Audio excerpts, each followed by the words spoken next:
아까 백과사전 할 때 아까 못 맞힌 거 있잖아요. 아까 제가 영조라고 그랬다고요? 네. 제정신이 아니었던 것 같아요. 네. 네. 머릿속에는 분명히 정조인데 네. 밖으로 나오는 건 영조로 나왔나 봐요.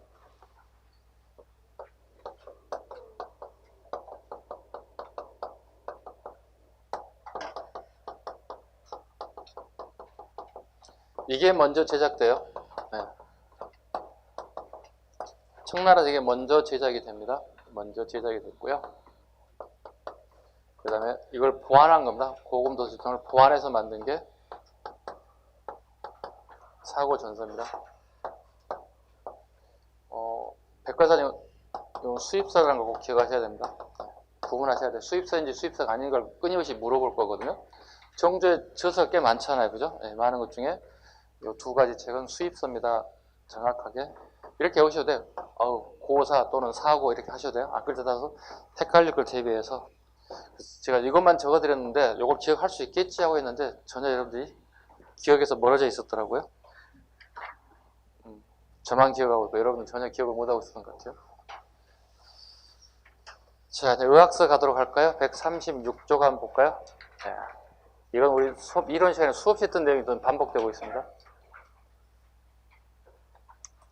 향약 구급방.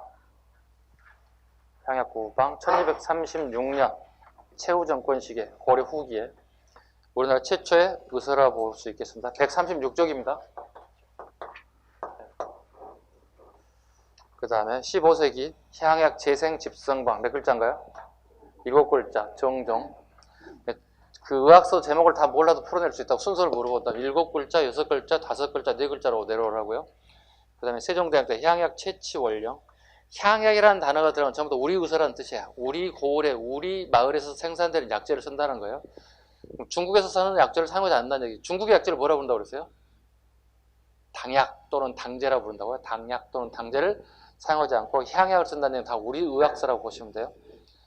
향약 집성방, 세종 때입니다. 향약 집성방, 의방유치, 세종대왕. 이건 백과사전입니다. 의학 백과사전을 얘기합니다. 의방유치, 의학 백과사전입니다. 7글자, 6글자, 5글자, 4글자. 향약 구급방에 외울 때 기억 이렇게 오라고. 고려시대 향약 구급방. 기억, 그 다음에 7, 6, 5, 4글자. 순서를 거의 물어본다는 거, 이거. 대부분 의학서는 순서를 물어본 경우가 대부분입니다. 16세기 의학서가 안 보이고요. 17세기 허준의 동의보감. 마찬가지죠. 백과사전이죠. 의학 백과사전이죠.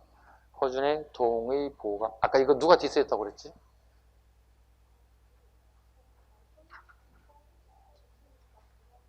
네. 서유의 임원경제지에서 네. 허준의 동의보감에 예문을 들었는데 잘못 들었더라. 중국의 의서를 가져다 인용했는데 잘못 인용했더라. 이걸 비판합니다. 서유도 대단한 지식인으로 볼 수 있겠죠. 네. 허준의 동의보감. 허임의 친구 경험방. 18세기 마가해통 정약용. 정약용의 마가해통의 중요한 점은 뭐라고 보겠습니까? 뭘 처음 소개하죠? 예. 천연두에 대한 치료법을 처음으로 소개합니다. 이걸 처음 백신을 개발한 사람은 누굽니까? 영국에서 알렌이라고요? 왜 이러죠? 네. 선생님이 잠깐 맛이 갔더니 여러분도 맛이 잠깐 가시는군요. 네. 선생님 혼자만 맛 갈게요. 네. 영국인 의사 제너가 처음 천연두를 처음 백신을 발견해냈고 이걸 처음 소개한 사람은 아니지. 소개한 사람은 정약용의 마가해통이라고. 정약용의 마가해통이라고. 그리고 이걸 직접 실천한 사람이 지석영이라고요. 네, 지석영이 천연두 치료법을 직접 주사를 투입하는 방식을 썼다고요. 책 제목 아세요? 네. 병원 이름 아세요? 강재원. 요것과 요것 이렇게 바꿔 쓰는 경우가 꽤 있을 겁니다. 네. 소개인지 실천하는 사람인지 구분 잘 하시기 바랍니다. 19세기 의석합니다. 방약 합편은 안 하셔도 됩니다.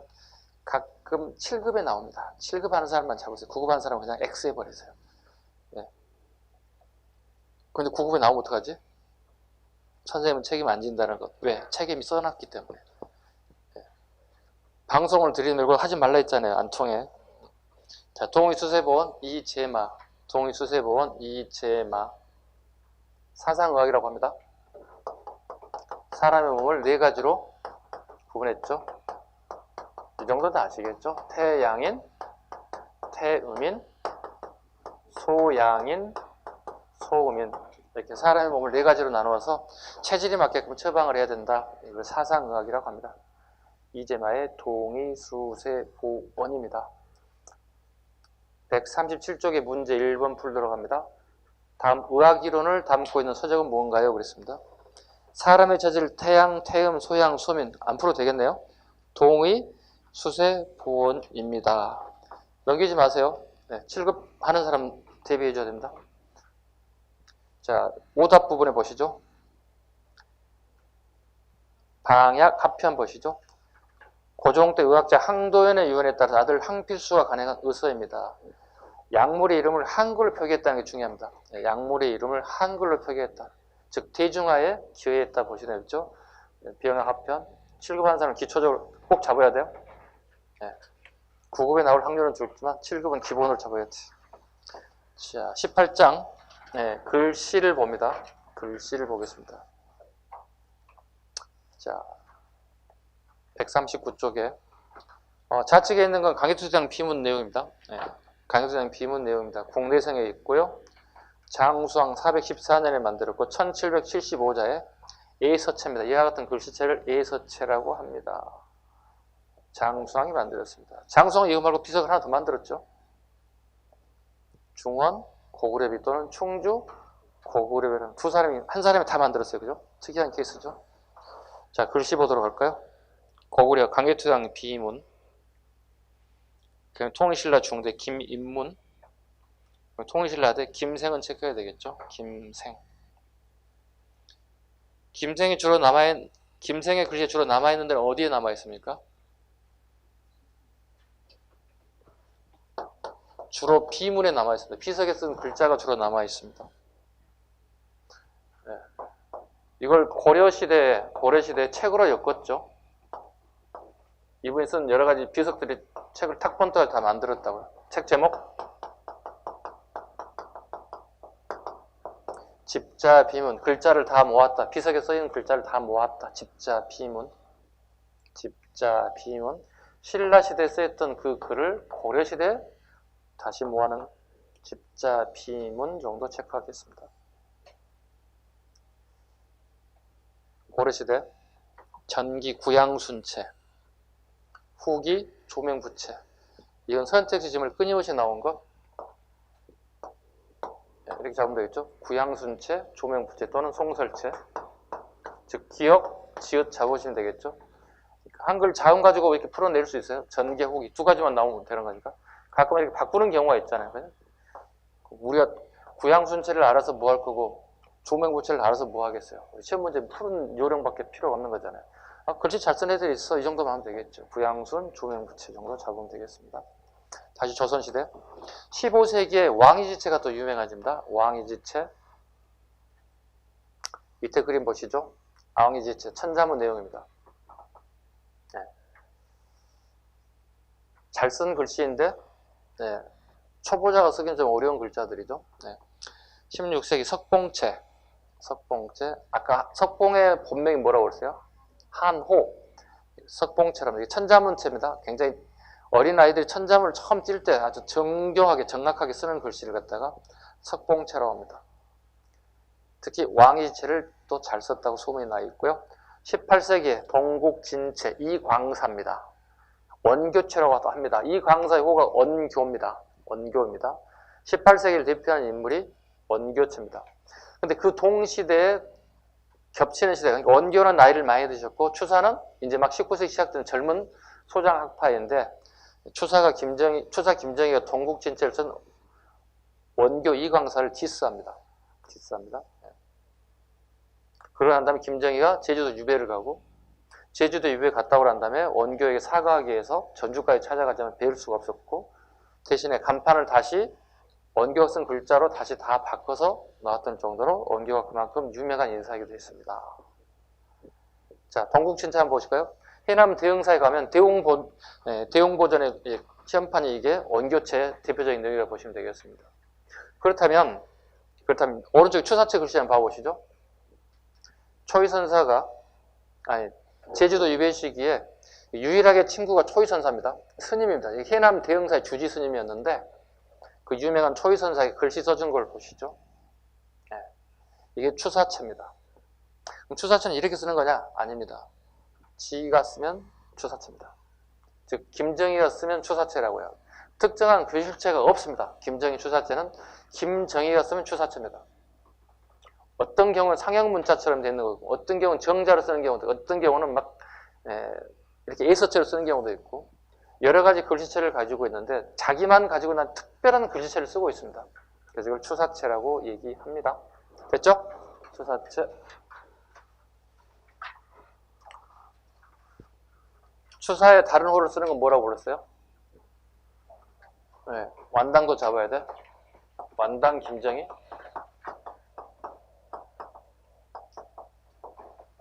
완당 김정희. 오늘 수업 시간에 나 언제 했지? 최근에 한 것 같은데. 완당이라는 글씨를 통해서 김정희를 떠오르는 단어는 뭐가 되겠죠? 고중학이죠. 네. 고찰하고 증명할 수 있느냐는 얘기죠. 그 결과 고중학이 학문적 이해를 달성하는 게 중요한 비석 2개를 갖다가 진흥왕 순수비를 갖다가 판독을 하죠. 그죠? 쉽게 해서 1000년 전 이상에 된 그 비석의 글씨를 그대로 고증해 내잖아요. 이거 진흥왕 순수비라고. 대표적인 진흥왕 순수비 밝혀낸 거 첫 번째 하나 뭐죠? 북한산비, 진흥왕 순수비 판결. 하나 더 함경도의 마원영비, 항초령비. 이런 게 대표적인 뭐예요? 고중학의 실력을 발휘했다 보시면 됩니다. 즉 옛날 글씨체를 내가 다 공부했다는 거죠. 그걸 공부하지 않고서는 신라시대 글씨체를 번역할 수 없다는 거지. 아니 여러분들 국어 시간에 15세기 글자를 배워서 아는 거지 배우지 않으면 어떡해요? 이거 읽을 수 있냐고 우리가. 15세기 훈민정음. 무슨 말인지 모르잖아요. 여러분 지금 읽잖아요. 배웠기 때문에. 이런 걸 신라시대 글자를 안 쓰는 한자를 다 고증했다는 거예요. 그래서 이때는 완당이라는 호를 쓰게 됩니다. 완당. 누구로부터 호를 받았다고요? 중국의 청나라의 대표적인 스승이었던 완원으로부터 한 50일 동안 단기 숙성 코스로 박사 코스 받아서 유명한 우리나라의 고중학의 대가가 됐습니다.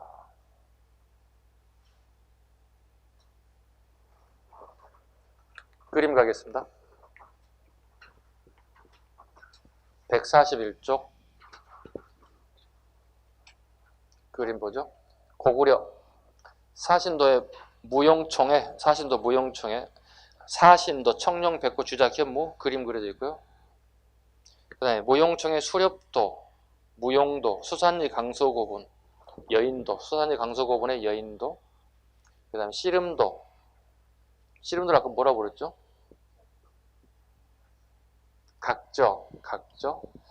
각저의 그림, 씨름 그리는 모습들, 그 다음에 안악 3호분 전부 다 고구려의 미술을 엿볼 수 있습니다. 벽화를 통해서 엿볼 수 있다.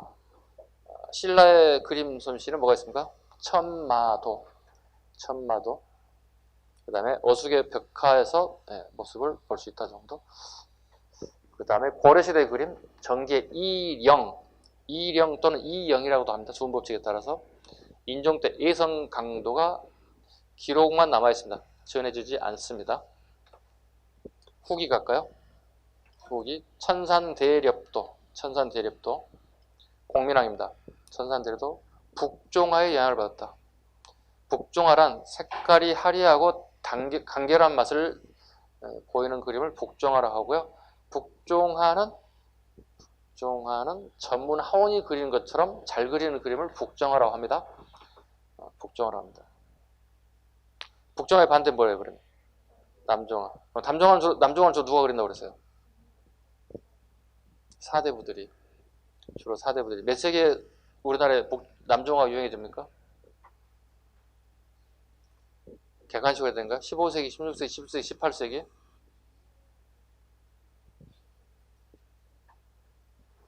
이걸 고민하는 거야, 지금? 남종화 나오면 다 틀리겠는데?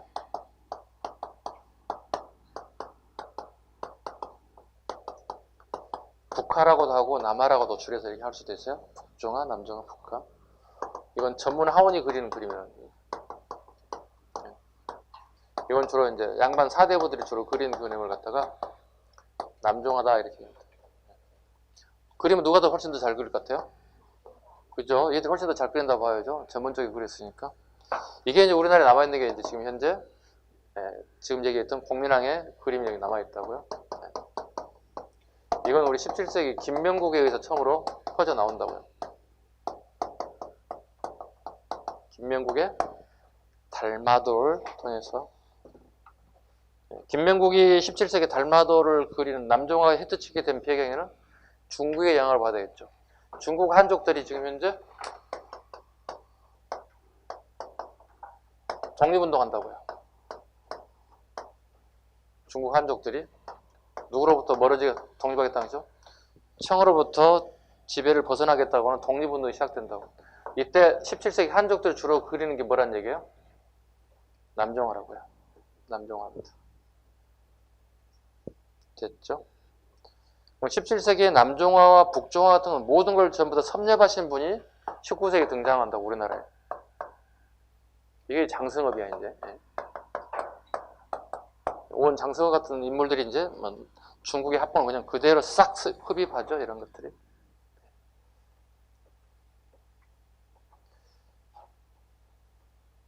그래서 우리나라 17세기에 김명국의 달마도 이후에 남종화가 많이 만들기 시작합니다. 그 다음에 양류간음도, 해허, 장엄, 섬세, 하려, 일본에 있습니다. 수월간음도, 간음보살을 주제로 하고 화려하고 섬세합니다. 수월간음도. 양류간음도, 수월간음도 이거 전부 다 누가 그렸다 봅니까? 승려들이요.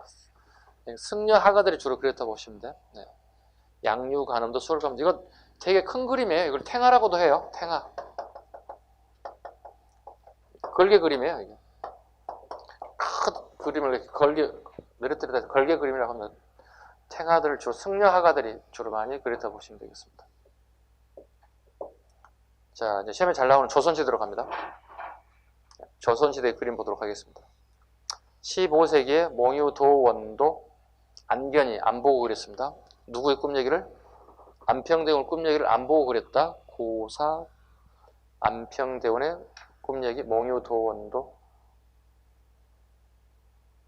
안평대원 15세기 그림 잡으시면 되고요. 그 다음에 강희안의 고사 간수도, 강희안의 고사 간수도. 북종의 영향을 받았다. 북종의 영향을 받은 그림을 만들어냈습니다. 강희안의 고사 간수도. 16세기 이상자의 송화보활도, 이상자의 송화보활도. 노비 출신 도화서 하원으로서 유해잡죽으로 관직에 나갔던 대표적인 인물이죠. 유해잡죽 이상자, 송화보활도. 한림제설도, 한림제설도. 이거 주로 7급에 많이 기출됩니다. 7급 하신 분 살짝 적어야 돼. 7급 주로 기출 나옵니다. 한림제설도, 김시라고 하는 사람입니다. 김시가 그린 산수화입니다. 안견의 하풍을 따릅니다. 15세기 안견의 하풍을 따랐다. 안견의 하풍을 따랐다는 얘기는 우리 조선의 하풍이 아니라 중국 하풍입니다. 중국 하풍입니다. 그 다음에 김씨의 동자견여도도 있습니다. 동자견여도. 나귀를 당기는 동자의 모습을 그리고 있습니다. 이것도 마찬가지 전부 다 16세기를 대표하는 그림입니다. 그림 한번 보고 올까요? 한 페이지 넘겨볼까요? 한림제설도. 한림, 추운 숲속에 눈이 쌓여있는 모습을 그렸다는 뜻이죠. 중국의 그림을 그대로 이렇게 모방했다고 그럴까요? 중국의 시문들을 보면 이런 게 많이 있죠. 지금 우리가 추운 겨울이 되면 우리가 보통 밖에 나가기 싫어하잖아요. 그죠? 근데 중국의 유명한 성인들은 웃기는 짓을 해요. 추운 겨울에 깊은 산 속에 눈이 엄청나게 많이 쌓여 있는 거예요. 여기 동자승을 하나, 말을 끄는 동자승을 끌고 자기는 말을 타고 그 눈 속을 헤집고 들어가는, 숲 속으로 들어가는 거예요. 왜 갈까요? 그걸 막 시로 표현해요, 그걸. 그 하얀 서러운 이 눈 속에 매화를 보러 간다는 거예요. 그게 취미야. 여러분 나중에 돈 벌면 취미 어때요? 대신 숲은 가긴 가는데 여기죠. 이 숲이죠. 보통 이 숲이잖아요. 나이 샷 이거 보러 가잖아요. 그죠? 이거 하는데 이분들은 그 추운 겨울에 눈밭을 지나서 말을 타고 불쌍한 동자를 끌고 매화꽃을 보러 가는데 참 아름답고 즐거웠다. 이런 표현을 써요. 읽을 때마다 나하고 코드가 안 맞고 이렇게 하고 있습니다. 다시 앞으로 오시기 바랍니다. 자, 제가 재밌는 얘기 했지만 이건 전부 다 16세기 상황이에요. 자, 7급에 주로 나오는데 9급에도 나올 수 있기 때문에 지금 여기 집어넣는 거니까 꼭 기억 잘 하셔야 됩니다. 17세기 남종화, 달마도 나왔습니다. 달마도, 김명국. 17세기 꼭 잡아야 돼. 남종화로 인해서, 김명국으로 인해서 우리나라의 남종화가 드디어 나타나기 시작했다. 이건 그럼 결과적으로 뭐야? 중국 한족과 우리의 코드가 같다는 얘기죠. 즉, 창을 몰아내야 되는 같은 생각을 가지고 있다는 거예요. 즉, 한족의 사대부와 우리 사대부는 코드가 같다는 것을 의미하고 있다고 보시면 됩니다. 18세기 정선의 진경산수화.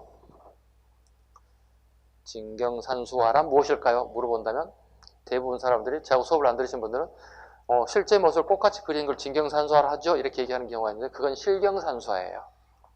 아까 방금 선생님이 얘기한 건 뭐라고요? 실경산수화라고.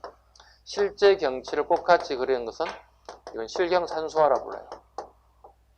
그 다음에 반대로 진경산수화는 뭐겠습니까? 진짜 경치가 아니죠. 여기는 작가의 감흥을 주관적으로, 감흥입니다. 주관적 표현 방법을 그리는 걸 우리는 진경산수화. 감흥이라는 것은 약간 과장되게 그릴 수 있다는 거예요. 과장되게 그릴 수 있는 방법을 그리는 그림을 진경산수화랍니다. 실경하고 진경은 구분하셔야 돼요. 가끔 이거 공부하지 않은 선생님들이 책을 쓸 때 가끔 실경산수화, 진경산수화 구분하지 못하고 막 쓰는 경우가 있고 설명을 엉터리 하는 경우가 있습니다. 다행히 선생님은 제대로 알고 있는 것 같습니다. 이럴 때 좀 자랑 좀 살짝, 자랑할 게 없는데 구분하시면 될 것 같아요. 이걸 잘 그리신 분이 누구라고요? 겸재정선입니다. 겸재, 코도 알아두시면 좋겠다. 겸재정선이다. 이렇게. 대표적인 그림 볼까요? 인왕제색도, 금강전도. 정선이 인왕산 부근에서 태어나고 성장했어요. 요즘 치면 저기 어디 부근이냐면 인왕산 밑에 용산고등학교 있습니다. 서울에. 용산고등학교 밑에서 그 부분의 밑에 태어났고요. 거기 성장해서 인왕산은 안 보고도 잘 그렸을 거예요. 평생 보고 살았으니까. 인왕산에 비가 왔어요. 비가 그치고 구름이 잔뜩 낀 모습이에요. 이걸 가상적이게 표현해서. 제색이라는 말 자체가 뭐죠? 비갠 후 구름 낀 모습이라는 뜻이에요. 한자로. 비가 오고 난 다음에 비갠 후 구름 낀 모습이라는 뜻이 제색이라는 단어입니다. 인왕산의 그 모습을 그렸다. 과장된 표현. 금강전도 12,000봉을 그냥 과장되게 크게 그려냈다. 여기 빠져있지만 박연폭도도 여기 하나 더 적어줄까요? 박연폭도. 박연폭도를 그렸다는 뜻이에요. 박연폭도도 겸장의 아주 대표적인 그림입니다. 과장되게 그렸습니다. 풍소가가죠. 대표적인 인물 김홍도. 대표적인 그림 씨름도, 서당도, 신윤복, 단오풍정, 오라정인. 여인들이 풍속화를 주로 많이 그린 게 신윤복. 그 다음에 김홍도, 일반 서민들의 모습을 자주 그렸던, 이걸 풍속화라 한다. 풍속화라는 이유는 이렇게 그림을 분류하는 방식은 어느 층이 이 그림을 향유하고 보느냐에 따라서 그림이 그려진다고. 왕실에서 보는 사람들이 그림을 뭐라고 볼까요? 궁중화. 일반 서민들이 보는 그림 뭘까요? 풍속화. 이런 표현을 씁니다. 구분하는 방식은 그렇습니다. 그 다음에 심사정 보죠. 심사정. 심사정은 정선의 제자. 겸재 정선의 제자. 심사정. 유명한 그림 촉잔도권. 촉잔도권. 대작입니다. 네, 아주 대작입니다. 이건 언제든지 볼 수 있는 그림이 아닙니다. 네. 굉장히 귀한 그림이고요. 1년에 한 번 볼까 말까 하는 그림이다. 네. 간송미술관에 소장되어 있습니다. 써놓으시죠? 간송미술관에 소장되어 있습니다. 전영필 선생이 우리 문화재를 많이 지켰죠. 네.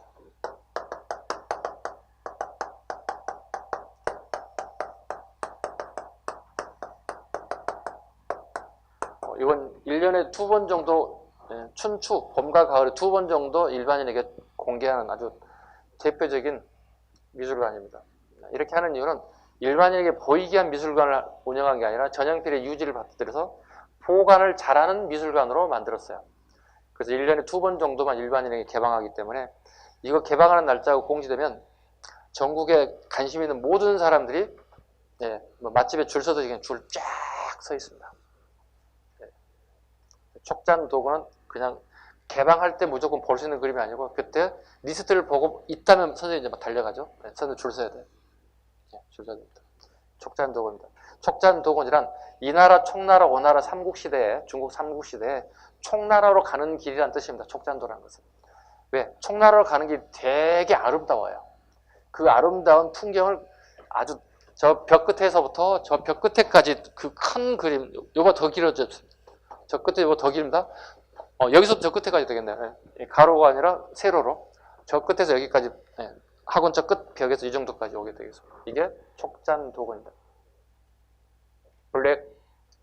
버킷리스트 하나 잡으시기 바랍니다. 여러분, 버킷리스트 한번 잡으시라고요. 무슨, 볼까 말 건데, 그러니까 중요하지. 버킷리스트 늘만 하지. 내 생애, 평생에 한번 볼까 말까 한 그림, 촉잔도군. 저거나 나중에 버킷리스트 한 번은 봐야지 사람이. 아니 버킷리스트라는데 봐야지. 선생님도 버킷리스트야 지금. 선생님 못 봤어요. 선생님도 지금. 합으로밖에 보지 못해요. 실제 가서 봐야 되겠는데 못 보고 있어요. 봐야 될 것 같은데 못 보고 있습니다. 유명한 이유는 전영필 선생이 50원을 주고 샀어요. 50원이면 10원이 1억이에요. 얼마 주고 산 거야, 일제강점기에? 5억이에요. 근데 샀는데 굉장히 상태가 안 좋아. 근데 이걸 복원하는 기술 우리나라에 없어요. 일본으로 가야 돼요. 복원비가 60원. 토탈 합하면 110원. 모르는 사람 이 방송 만들면 애개게 하겠죠. 왜? 그때 당시 돈과 지금의 계산을 한다면 어떻게 해? 요즘 돈을 한수하면 어떻게 해? 엄청난 큰돈이죠.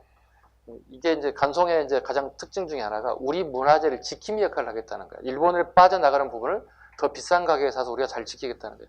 누구의 서포트를 받는 거죠, 지금? 그 유명한 오세창 선생의 관련된 부분과 밀접한 관련이 있습니다. 오세창 선생은 유명한 사람이기도 하지만 콜렉터이기도 해요. 콜렉터이기도 하고 미술 평론하는 미술과 문화재에 대한 아주 최고의 전문가이기도 합니다. 콜렉터이기도 하고 미술에 대한 전반적인 콜렉터 평론을 했던 대표적인 인물이다 보시면 되겠습니다. 저도 콜렉터를 하고 싶은데 돈이 너무 없어서 콜렉터는 못하고 이거라도 할까 생각하고 있습니다. 네. 그 연습 열심히 하고 있습니다. 네. 연습 열심히 하고 있습니다. 그래서 그림은 못 그리면서 평가는 열심히 하고 있습니다. 자, 다시 가죠. 윤두수 자하상. 대부분의 전신도라든가 반신상을 그리는 반면에 윤두수는 여러분 책 1페이지 보세요. 1페이지 아니면 표지. 표지가 그게 윤두수입니다. 틀리지 말라는 얘기야. 나올 걸 생각해서 지금 선생님이 여기다 집어넣는 거니까 얼굴 전체적인 모습을 혁신적인 거죠. 윤두수의 자하상. 시대를 물어본다면 18세기 상황입니다. 다시 앞으로 뒤로 넘어가죠. 서양하, 강세항, 영통골 입구도, 서양 합풍이고요. 원근법과 명암법을 처음 사용했습니다. 원근법과 서양화법이 등장했습니다. 예, 그래서 요 18세기 되면 우리나라에 뭐가 들어오나요? 수채화가 들어옵니다. 수채화. 밑에 여백이 있었으면 수채화가 우리나라에 들어오기 시작합니다. 유화는 안 들어옵니다. 그죠? 예, 기름 유자입니다. 기름을 쓰는 유화는 언제 들어온다고요? 개항 이후에. 민화가죠. 민화. 예, 대표적인 그림은 호작도라고 하죠. 호랑이와 까치 또는 표범과 까치라고 얘기하죠. 네, 그런 것들을 보시면 되겠습니다. 호작도, 민화. 네, 까치와 호랑이를 갖다가 권력자를 호랑이로 보고요. 까치를 우리 민으로 봅니다. 네. 호작도에서 호는 권력자, 세도 정치가들을 얘기하는 거고 까치들은 우리 민중들을 얘기합니다. 이게 까치와 호랑이가 가까워지면은 권력자가 무섭지 않다는 얘기를 하는 거고 멀어지기 시작하면 어떻게 되죠? 민들이 권력자를 무섭다는 얘기가 되는 거예요. 그래서 앞으로 여러분들 까치하고 호랑이 그림을 갖다 호작도라는 이 그림을 혹시 여러분들이 본다면 이 스페이스, 공간을 한번 봐보세요. 가까이 있는지 멀리 있는지 권력자와 민이 얼마 정도 관계되는지를 이 그림을 통해서 감상평을 여러분들이 할 수 있어요. 배운 거 써먹어야지 나중에 여러분 미술관 갔을 때 친구들이나 뭐 가족들이 야 이건 말이야 안 믿으려고 하겠죠. 그때는 선생님 하면 돼요. 선생님 배운 거야 이렇게 하시면 돼요. 장승업 보세요. 오른 하단부에 장승업 치하선이라는 영화를 찍었기도 했고요. 네. 장승업 고종이 장승업 그림을 좋아합니다. 네, 근데 장승업은 원래 전문 하원이 아니고요. 필방에서 주로 알바를 했던 사람입니다. 막 붓도 팔고, 뭐 묵도 팔고, 그림 물감도 팔고 이런 사람인데 화가들이 자주 와가지고 그림 그리는 모습을 등 넘어 배워요. 천재적인 소질이 있기 때문에 등 넘어 배우는 거죠. 두 손 잡고 집어줘도 못하는 경우가 있는데 등 넘어 오 이렇게 하는 거야 이러고 그리는 사람이죠. 천재적인 화가죠. 그래서 고종이 도화서에 처형을 하게 됩니다. 도화서에 집어넣고 자기가 원하는 그림을 그리게끔 하죠. 장승을 거부합니다. 그래서 집 한 채를 통째로 줍니다. 그래도 거부합니다. 그래서 월담에서 도망가서 제자들을 끌고 갑니다. 아까 그 제자 누군지 기억하세요? 아까 조석진, 안중식 같은 사람들이 구통 들고 선생님 가시죠 이렇게 펴라 구판 쫙 깔고 그랬던 사람 일명일과 우리 전문 용어로 무릎팍 제자 이렇게 씁니다. 무릎팍 제자. 지금처럼 미대 가가지고 막 전문적으로 그림을 그리고 배우고 이런 게 아니라 스승이 보고 보는 걸 그린 걸 막 보고 배우는 거예요. 등 넘어 배우는 거예요. 무릎 딱 꿇고 있어야 돼 이렇게. 되게 아팠을 것 같겠는데 이런 사람들 무릎팍 제자 이렇게 얘기합니다. 그래서 유명한 화가가 됐죠. 안중식, 조석진 같은 우리나라 일제강점기 시기 최고의 넘버원의 자리로 했던 인사들입니다. 자, 고려시대 문제 한번 풀어볼까요? 1번 보겠습니다. 143쪽에 2015년도 기상직 7급 기출문제입니다. 고려시대 문화에 대한 설명을 옳지 않는 것. 4번 보시죠. 문인화가 등장하고 김시의 그림이 유명하였다. 김시 아까 몇 세기 인물이었죠? 책 봐야 돼. 넘겨 빨리. 안 본 사람, 기억 안 나는 사람은 미치겠다네.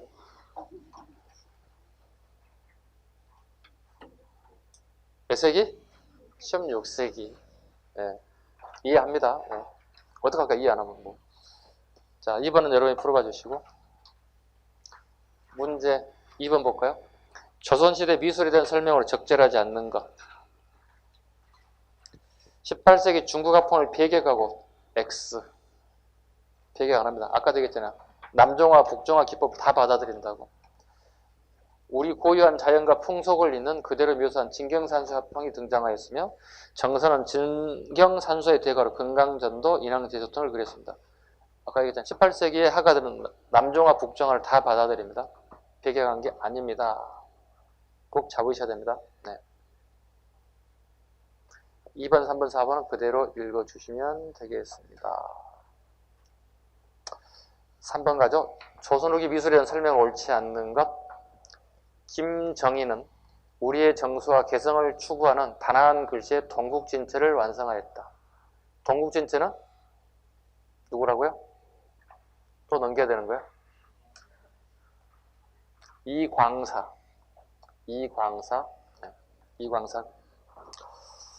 그 다음에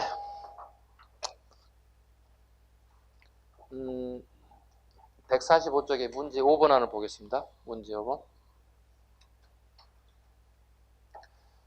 사림의 문화를 반영한 16세기에서 17세기 그림에 해당되지 않는 것. 재작년 7급 기출이 되게 심플하죠. 원래 심플한 게 더 어렵습니다. 문제는. 네, 지문이 많으면 많을수록 쉬워지는데. 네. 자, 심사정의 초충도 18세기 인물입니다. 네, 정선의 제자이기도 하고요. 아까 대표적인 그림 뭐라고 그랬죠?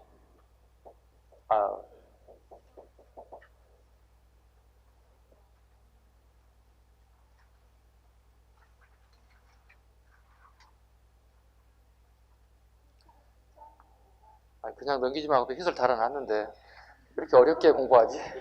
아 참나. 잘 이해가 안 되는군요 제가. 예. 그 다음에 밑에 해설 다루는 거 보세요. 15, 16세기 그림 꼭 보셔야 돼요. 15세기 그림의 특징과 16세기 그림 특징들을 잘 보셔야 되고 대표적 화가도 보셔야 됩니다. 됐죠? 네. 잡으셔야 돼요. 이 정도는 잡으셔야 돼요. 그 다음에 6번은 여러분이 풀어봐 주시고 음악 볼까요? 네. 음악은 거의 출제되지 않는데요. 네. 기초는 잡아야 되니까 보겠습니다. 고구려, 거문고, 앙산악 안 나옵니다. 나온 적 한 번도 없습니다. 30년 동안. 방아타량 한 번도 나온 적 없습니다. 우룩, 대가야 나온 적 없어요. 그 다음에 통일신라 중대, 향악. 향악은 궁중음악 적어놓을까요? 궁중음악입니다. 네. 삼국시대부터 조선시대까지 궁중음악을 향악이라고 합니다. 우리나라의 음악입니다. 향자가 붙으면 우리 음악이라고 생각하시면 돼요. 근데 이게 궁중음악입니다. 됐죠? 고려에서 조선시대 궁중에서 또 이렇게 뭐랄까요? 연회장에서 주로 하는 음악은 또 뭐라 부를까요? 연주되는 음악? 네. 뭐라고 할까? 예, 좋습니다. 예, 고려시대, 조선시대까지, 고려에서 조선시대까지 궁중에서 하는 음악을 악이라고도 합니다. 악이라고도 합니다. 그러면 중국에서 수입된 음악을 뭐라 부를까? 중국 음악? 통일신라 때부터 중국의 음악이 우리나라에 수입되죠. 당나라라 해서 당악이라고 불러요. 네, 당악이라고 부릅니다. 됐죠? 소각이라고 들어본 적 있나요? 소각? 소각이 있죠. 소각은 고려시대의 향악을 부르는 별칭이에요.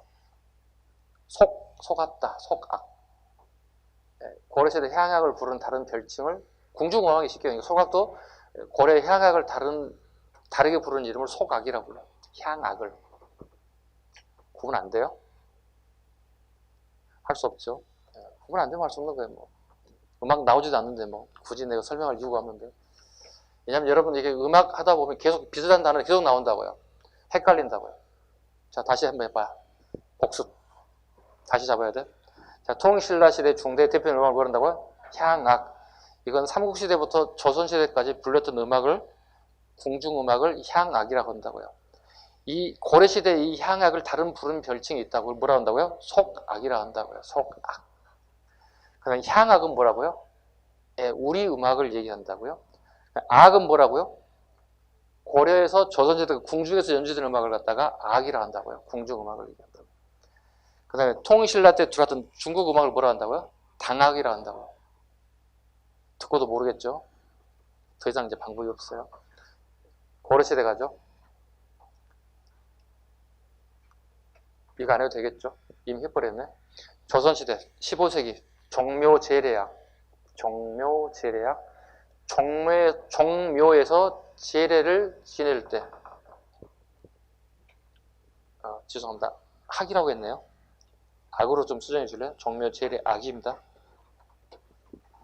종묘제례 악. 종묘에서 제사 지낼 때 음악을 틉니다. 중국 악기를 틀어야 돼? 우리나라 악기를 틀어야 돼? 종묘는 누가 모셔진 것이죠? 우리 선대 왕들이 모셔져 있는 것들이죠. 중국 음악 틀면 알아 몰라? 못 알아먹지. 그럼 종묘는 무슨 음악 틀까? 아니. 종묘라 했다. 성균관에. 성균관에는 중국 악기 튼다고. 그 세종대왕이 어떻게 했다고 그래서? 성균관에 가서 음악을 틀었더니 중국 음악이야. 그러려니 종묘에 같은 꽃 같은 음악이 나왔어요. 그럼 자기 아버지, 자기 할아버지 이 음악을 알아먹지 못하지. 뭐야 저 음악이? 그럼 내가 죽어도 이 음악 꼭 할 거 아니야. 그럼 나도 못 알아먹겠거든, 죽어서도. 그래서 바꿔. 그래서 정묘제일학 때 우리 음악으로 세종대왕 다 바꿔. 그래서 악기도 만들고 악보도 만들고 작곡도 하게 됐다고. 그래서 세종대왕이에요. 이분 대단한 사람이야. 뭔가 이상하다 싶으면 부족하다 싶으면 다 자기가 직접 손을 대야 돼. 직성이 풀려. 그게 정묘제일학이에요. 보태평 정대가 뭐죠? 춤이에요. 정묘제사진을 춤추는 거예요. 예. 보태평 정대요. 문무춤이라고 그랬죠? 문인과 무인이 춰. 별거 아니야. 제가 쳐봤죠, 가끔. 잠깐만요. 죄송합니다. 이게 올라갔다 바로 내려오네요. 이렇게 발과 다리가 동시에 올라가는데 천천히 올라갔다가 아주 천천히 내려와. 이렇게 국민체조 같아요. 네, 국민체조를 좀 느린 속도로 하게 되면 이게 보태평 정대예요. 문인과 문이 추는 춤을 만들었습니다. 작곡했습니다. 여민락. 세종대왕의 작곡 실력입니다. 여민락. 이 즐거움을 백성과 같이 하고 싶다는 뜻이 여민락입니다. 여민락. 자, 여민락을 작곡했던 작곡 악보가 없습니다. 그 만든 게 정간보입니다. 악보를 창안했습니다. 대단하죠. 야, 악보 좀 가져와봐. 악보가 없는데요? 가져와봐. 없어? 그럼 내가 만들어야 되겠네? 그게 정간보예요. 그래서 요즘을 하면 이렇게 오선지, 콩나물 그리는 거 이게. 네, 콩나물처럼 그리는 건 아닌데 정간보를 새롭게 만들어서 그대로 꽃같이 만들어버린 거예요. 대단해요. 악학개범. 이건 송정입니다. 악학개범 우리말로 번역하면 음악에 대한 일반론적인 이론이라는 뜻이에요. 음악에 대한 일반론적 이론서를 만들어냈습니다. 송정 때. 18세기 건너뛰입니다. 판소리. 판소리는 주로 어떤 사람이 듣는 음악인가요? 일반 서민들이 듣는 음악입니다. 양반 음악이 아닙니다. 판소리는 서민들의 문화 수준을 향상시키는데, 문화를 향유하는데 공헌했던 음악이 판소리입니다. 판소리입니다. 3요소, 창, 노래하는 거죠. 창. 그 다음에 안일이. 안일이는 뭐죠? 말로 하는 겁니다. 창, 안일이. 발림, 손동작, 몸동작을 얘기하는 거죠. 네. 손동작, 몸동작을 주로 얘기하는 게 발림입니다.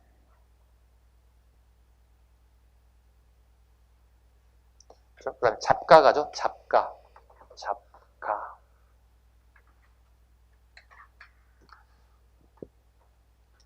잡가는 다른 말로 선소리라고도 합니다. 같은 말로 선소리. 주로 이제 서울, 경기, 그 다음에 남도 민요들을 부를 때 하는 겁니다. 서울, 경기, 남도 민요. 이걸 보통 민요라고 보통 얘기할 수도 있고요. 네, 잡가, 전문 소리꾼들이 부르는 음악들입니다. 경기 민요, 남도 민요, 이런 민요들을 의미하는 겁니다.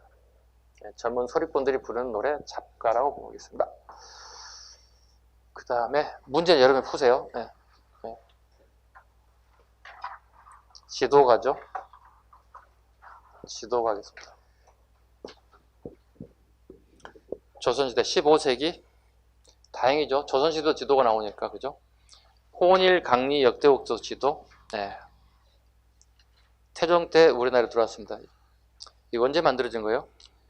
원간섭기에 만들어진 게, 원나라 시기에 만들어진 게 15세기 태종 때 우리나라에 들어왔습니다. 혼일, 강리, 역대국조 지도다. 태종 때 만들었습니다. 밑에 그림 봐주시고. 근데 들어올 때 뭐가 빠졌다고 그랬죠? 우리나라 지도 한반도하고 일본이 빠져 있어서 요걸 태종대왕이 그때 이미 팔도도를 만들어 놨다고. 그 팔도도를 갖다 붙인 거야, 여기다가.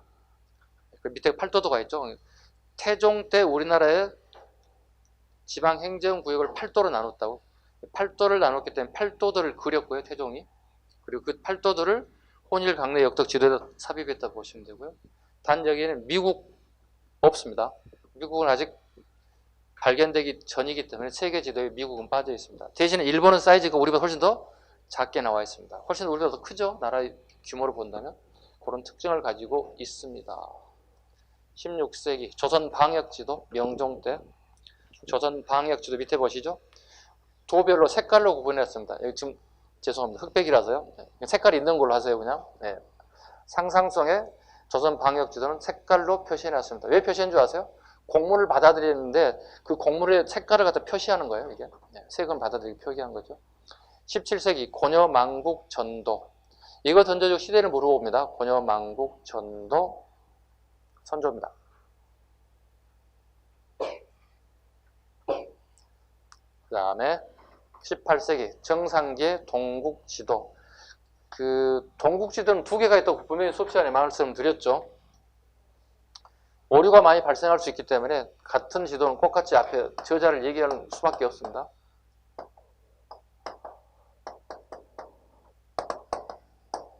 여기 세조 때 양성지, 그죠? 네, 세조 때 양성지 구분하셔야 돼요. 이렇게. 뭘 사용했나요? 뭔가 측량할 것 느끼지 않나요?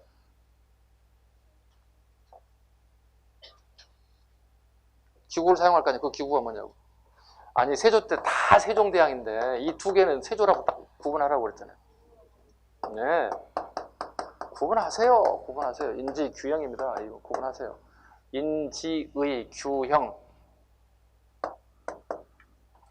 됐죠? 이건 정상기 이용조 때. 이건 시대공 물어봅니다. 이용조를 끊임없이 물어볼 겁니다. 몇 분의 몇?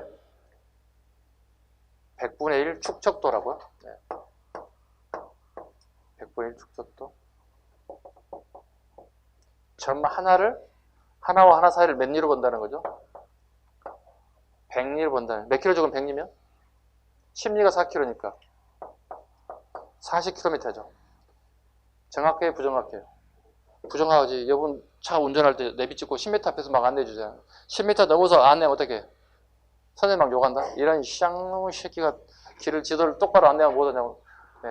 특히 지방 국도로 달리다 쫙 가고 있는데 우측으로 들어가서 이렇게 하잖아요. 막 열받아서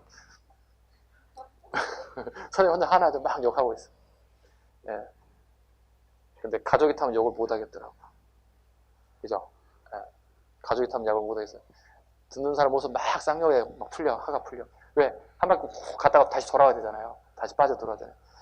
그렇게 10m 앞에서 길을 나왔네도 되게 부정확한데 100리면 되게 부정하죠. 이걸 10리로 줄이기 위해서 만든 게 누구겠어요? 김정호의 대동여 지도겠죠? 이게 김정호죠. 이건 시기는 어느 시기죠? 철종대 심리척이죠.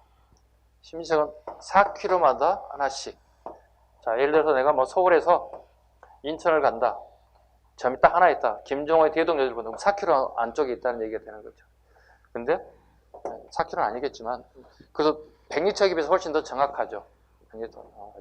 아쉬운 것은 이 대동여 지도를 우리는 정작 써먹지 못했습니다.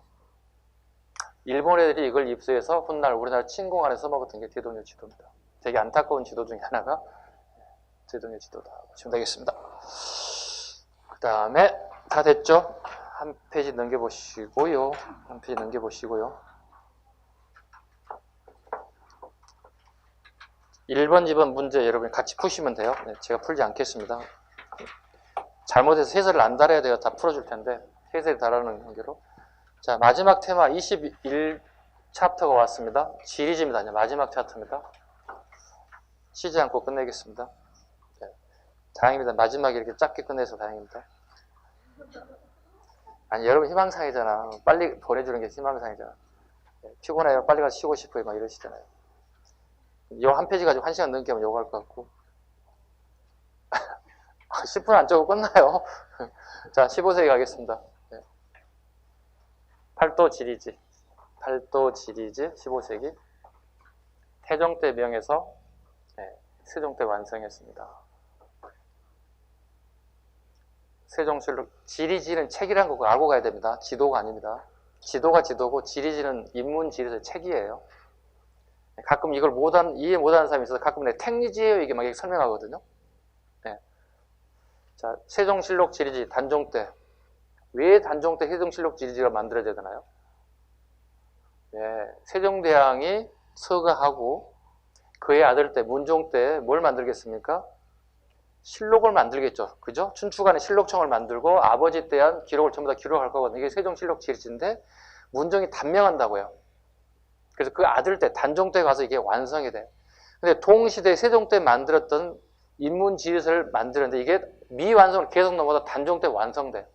이 두 가지를 같이 만들어졌고 두 가지를 같이 보관해야 되는 상황이 됐어. 그래서 이 책도 세종실록 지리제를 한 거예요. 네, 단종이 만들어낸 겁니다. 그런 의미를 가지고 있습니다. 동국여지 승남, 성종 때. 이건 시험에 잘 나와. 그동안에 많이 나왔어. 왜? 성종을 물어보는 거예요. 인문지리서인데 이걸 던져주고 이 시대상으로 옳은 것 물어봐요. 성종 시기 업적 하나 골라주셔야 돼요. 아니면 성종이 아니면 15세기로 보기 때문에 15세기 선택지를 하나 골라주셔야 돼요. 16세기 신증 동국여지 승남, 중종 때. 이거 던져주고 마찬가지 중종 업적 골라야 돼. 나오면 조광조 고르면 돼. 조광조의 계획적 고르면 돼. 신증 동국여지 나오면. 17세기 동국지리지 한백겸. 역사지리지라고 썼습니다. 한백겸의 역사지리지. 어떤 지명을 하나 찾았는데 도저히 이 지명은 대한민국이 없는 거예요. 못 찾겠는 거예요. 그걸 찾아가는 공부 방식이 이게 역사지리지입니다. 동국지리가 대표적인 역사지리입니다. 이 동네를 모르겠는 거예요.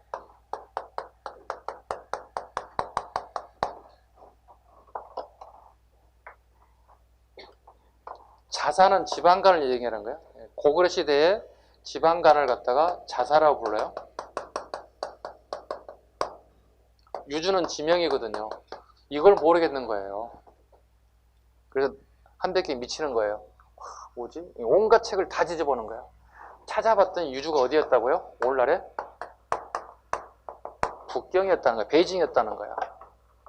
야, 그렇다면 고구려 시기에 우리나라가 일정 기간 동안 베이징을 우리 영토로 삼았던 시기가 있었다는 걸 알게 됐다는 거죠. 이게 이제 역사 지리지를 통해서 공부하는 방식이었다는 거죠. 한백겸의 동국지리지. 이걸 19세기로 건너뛰어봐. 200년 건너뛰면 정약용 보시죠. 아방강역구 보시죠. 똑같은 고민이었어요. 이 지명 나도 모르겠어. 내가 동국지리를 읽어서 나도 잘 아는데 이건 모르겠어. 그래서 찾고 찾았더니 발해의 중심지가 백두산에서 동쪽으로 무한히 뻗어나갔더라는 사실을 알게 됐다는 거예요. 아셨죠? 두 가지 특징. 동국지리지와 아방강역구는 두 가지 특징이 뭐예요? 역사지리지입니다. 묶으셔야 돼. 두 개를 역사지리지. 지명을 통해서 역사를 공부하고 찾아가는 방식을 택했다. 한백겸의 동국지리지. 한백겸은 동국지리지 말고 하나 또 시험에 나올 수 있는 단어가 있죠. 또 뭐 있을까요?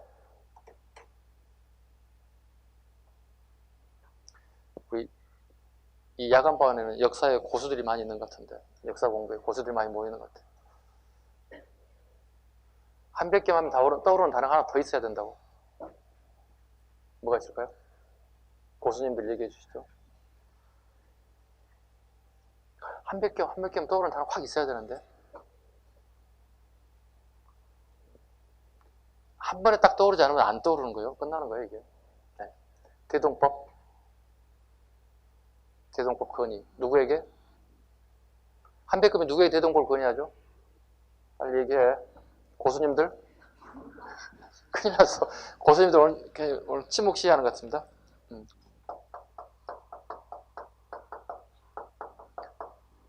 한백겸이 영의정이 했던 이원익에 건의한다고? 영의정이 했던 이원익에 건의해서 영의정은 다시 누구에게? 광해군에 건의해서 처음으로 경기도를 중심으로 처음 대동법이 시작되잖아요. 그죠? 이원익 나올 때 한백겸도 같이 잡아주시면 돼. 네. 이원익은 뭐랄까요? 강해군은 북인 정권이잖아요. 그죠? 네. 북인 정권인데 이원익은 북인이 아니에요. 북인이 아님에도 넘버원 자리를 맡겼어요. 그 이유는 이원익은 왕족 출신이에요. 왕족 출신입니다. 선생님, 왕족 출신은 정치를 하면 안 되잖아요. 맞아요. 그런데 4대를 벗어나는 시기는 왕족으로 안 봐요. 4대를 벗어나면 과거시험을 통해서 관직에 들어올 수 있어요. 백으로는 못 들어옵니다. 관직에 들어올 수 있는 4대를 벗어나면 들어올 수 있어요. 이원익이 가장 대표적인 거고요. 이원익은 5명의 왕을 모십니다. 그만큼 능력이 있었다는 거예요. 그러니까 붕당에 치우치지 않고 정확하게 조율을 잘했던 것 같아요. 그러다 보니 5명의 임금을 모실 정도로 뛰어난 실력을 발휘했던 인물이 이원익이라는 인물입니다.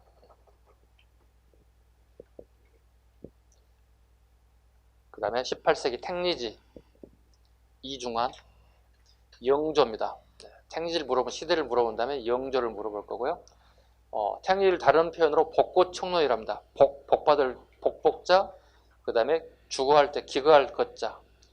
우리 총론, 책 공부할 때 총론 강론할 때, 즉 어디에 살면 가장 선택을 잘한 땅에서 살 수 있겠습니까? 그 이런 어느 땅을 사면 가장 행복하게 잘 살 수 있겠습니까? 뭐 이런 의미를 가지고 있습니다. 요즘 시면 뭐 핫한 부동산이 어디입니까? 뭐 이런 얘기로 복고총론이라고 합니다.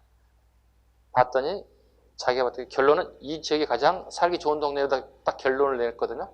그 동네는 경상북도 안동 예안이었습니다. 경상북도 안동 예안면이었습니다. 우리 예안 향약할 때, 이항에 예안 향약할 때 그 예안이, 이 사람들은 A가 바르고 유교 경전을 읽어서 굉장히 지식도 풍부하고 산세가 좋아서 사람 사는데 사람들 유순하고 이런 내용 쭉 나와 있어요. 나중에 알고 보니 이 사람은 고향이었어요. 뭐야 이게? 지 고향을 가장 좋다고. 마찬가지 여러분들도 복고총론을 사람 우리 동네 가장 편하고 살기 좋습니다. 이렇게 얘기하기 거의 대부분. 이게 택리지입니다. 인문지휘서입니다. 지도 아닙니다. 기억 잘 하셔야 됩니다. 됐죠? 그 다음에 쭉 내려본 4번의 해동제국기 하나 봐주세요. 해동제국기. 세종 때 시작해 성종 때 완성한 신숙주. 왕명에 의해서 일본에 다녀오는 이후에 그 여행기를 쓴 전문기에 해당하며 조선전기 한일관계사 연구 기중한 사료가 되고 있습니다. 별표. 해동제국기 신숙주. 그 다음에 읍지도 하나 별표하죠. 16세기 일부 군이나 현에서 만들어졌으며 향토 유산에 대한 관심을 반영하고 있는 게 읍지입니다. 별표 하나 합니다. 없어요. 더 이상 할 게 없어요. 네. 이렇게 해서 여러분의 성원에 힘입어 문화사 특강을 마무리를 잘 했습니다. 그리고 1월 달에는 이제 문제풀이를 접할 거고요. 그 다음에 저쪽 기록에 보시면 오후 2시에 현대사 총정리가 있습니다. 12월 31일 저 마지막 보내야 합니다. 오늘 크리스마스 이브도 저하고 같이 보냈잖아요. 뜻깊은 하루 됐고 말일도 저하고 같이 보내야 돼요. 제 종소리가 나오기 전에는 집에 가게 해드리겠습니다. 2시에 시작하면 한 5시에 5시 반 정도면 끝낼 겁니다. 현대사 전체를 다 정리했으니까 필요하신 분들은 오셔서 수업 참관하셔도 됩니다. 들으셔도 됩니다. 자, 오늘 수업 여기까지 마치겠습니다. 자, 수고하셨습니다. 수고하셨습니다.